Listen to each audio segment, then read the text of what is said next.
Gagawa tayo ng chow fan overload. Another rice negosyo recipe ang gagawin natin. O, sino dito ang mahilig sa fried rice? Gawin nating chow fan negosyo yan. Hindi lang regular na ulam topping ang gagawin natin dahil meron tayong chicken katsu at tonkatsu or pork katsu. At syempre, para kompleto, gagawa tayo ng katsu sauce at roasted na sesame dressing. Okay, unahin na muna natin ang paggawa ng katsu na sauce. So, meron tayong ketchup. Ito ay tomato ketchup pero pwedeng gumamit ng banana if preferred nyo yun. Manamis-namis kasi sa banana. Worcestershire na sauce, oyster sauce, and asukal. Tapos, i-mix natin na mabuti. Ayan. Next naman, yung roasted sesame dressing. So, meron tayong mayo na dressing.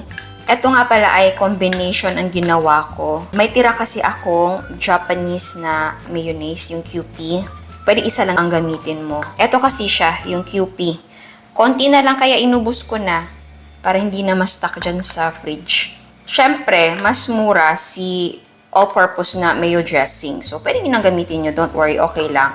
Si Japanese Kewpie lang talaga ay eggy. Nasa eggy and medyo maasim siya. And then, meron tayong Kikkoman na soy sauce, sesame oil, and brown sugar. And syempre, yung toasted na sesame seeds or roasted na sesame seeds. Okay, madali lang to. Pag bumili ka ng sesame seeds sa grocery, itusta nyo lang sa kawali hanggang mag-brown siya. At tapos i-mix natin ito na mabuti. Ayan, so eto na sila. Question, yung katsu ba ay same sila ng lasa ng teriyaki sauce? Hindi po.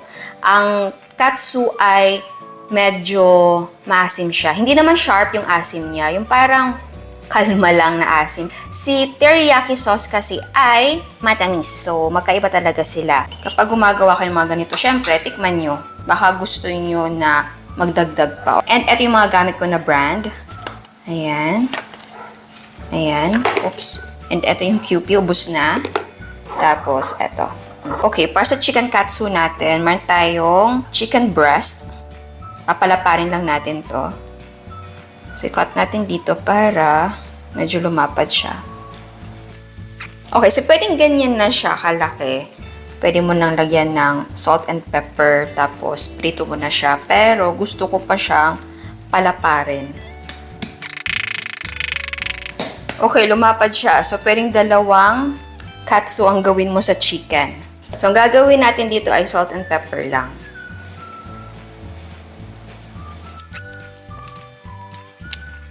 Next naman yung ating pork chop. So, ito yung magiging pork katsu natin.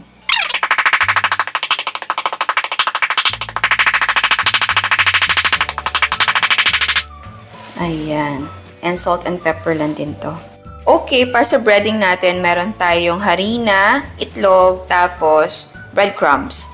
Yung harina natin plain lang, pero pwede maglagay ng mga seasoning. Salt and pepper, paprika, mga ganun.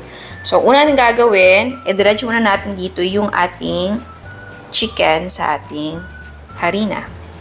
Ayan. Tapos, dito sa ating itlog. Tapos, breadcrumbs. Tapos, fry na natin. So, i-fry natin yan until golden brown. And, ayan. Oh. Next naman, yung ating pork chop. So, same lang din.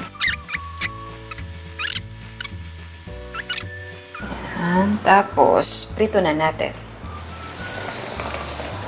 Okay, ito na yung ating tonkatsu. Okay, next naman, magprito tayo ng lumpia. Tapos, may hotdog tayo. So, magsabay tayo ng chicken nuggets. And then, next yung ating siomai. Okay, sa chow fan na tayo. So, meron tayong bawang. Isa muna natin yan. Tapos, meron tayong ground pork. Pwede gumamit ng beef.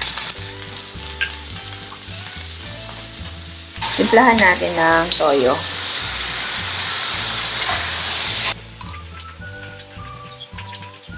Ayan. Wala akong mixed na vegetables, so bumili ako ng nakakan na mais, green peas. Ito naman ay kakatadtad ko lang nito. So, uunahin na muna natin siya ilagay dito para lumambot.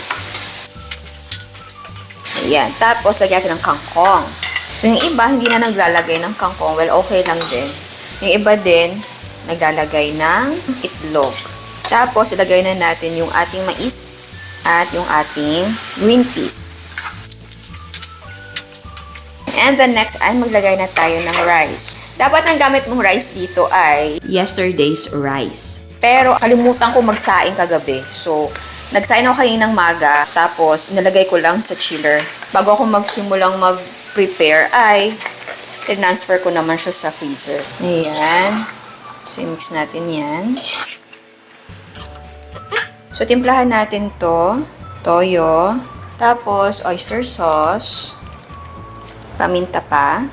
Tapos, maglagay tayo ng Ajinomoto. Yan, konti lang. And then, mix natin ito na mabuti.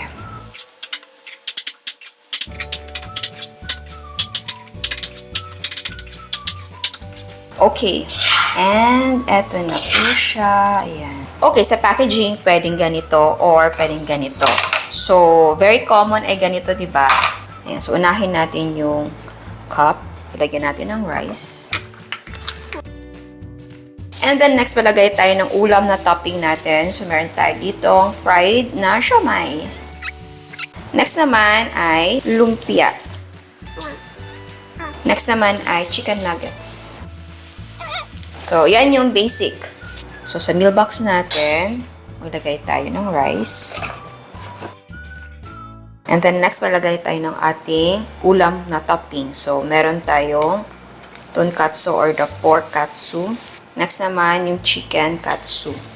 Okay, kalahati lang yung nilagay ko dahil di na siya kasya. Next ay, meron tayong hotdog. Tapos, lagyan natin ng siomai. Next naman ay lumpia.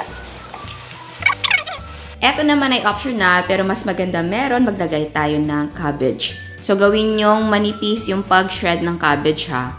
And then next, maglagay tayo ng katsu na sauce. And yes po, pwedeng hindi directly ang paglagay ng katsu sauce sa ating mga ulam, pwedeng ipabaon mo na lang. And dahil sobra yung katsu sauce natin, pwedeng maglagay na din dun sa ating hotdog, siomai at lumpia. And then yung sesame dressing natin.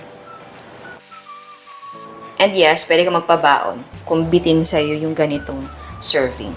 At ayan, eto ng ating Chow Fan Overload. See, ang mga hilig nyo sa pagkain ay pwede nyong pagkakitaan.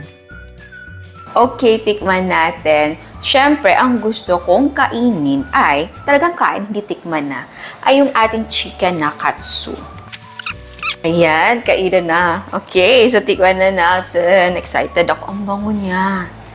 Tinikman ko kasi kanina yung Chow Fan, diba? So sabi ko, ay, talaga natatakam na ako. So, yan. Okay, sige. So, tikman natin yung chicken katsu natin. May sauce siya, oo. Ayan. Diba, ang inilagay lang natin na seasoning sa manok ay salt and pepper. Pero malasa siya. Parang well-seasoned yung dating niya.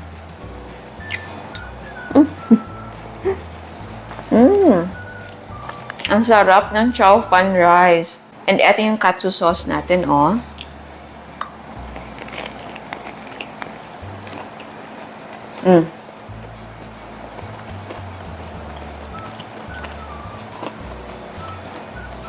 Bagay na bagay.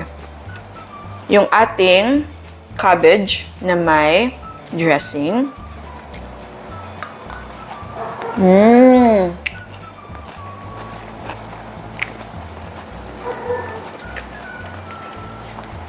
Paglapat pala ng dressing sa taste buds ko, ang sarap talaga ng toasted sesame na dressing. So, itong dressing natin, pwede siya sa salad. And kahit sa sandwich, pwede. So, kung gusto mong gumawa ng chicken fillet na sandwich, pwedeng eto yung dressing mo. Tapos maglagay kayo ng cabbage. Oo. Parang magandang idea yan na inegosyo din. Masarap siya. And yes, kung gusto mo na ganun, burger na katsu. So, pwede din maglagay ng katsu sauce. So, oo. Tinapay na lang kulang yung ating chow fan.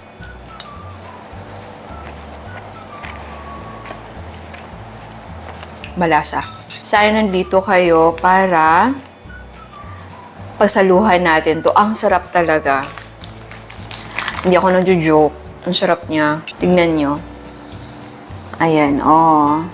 Again, yung isang chicken breast, pwedeng 2 serving ang gawin nyo. Pero kung gusto nyo ang serving nyo ay malaki talaga tignan kasi nakakaakit naman talaga kapag yung serving ng manok ay malaki.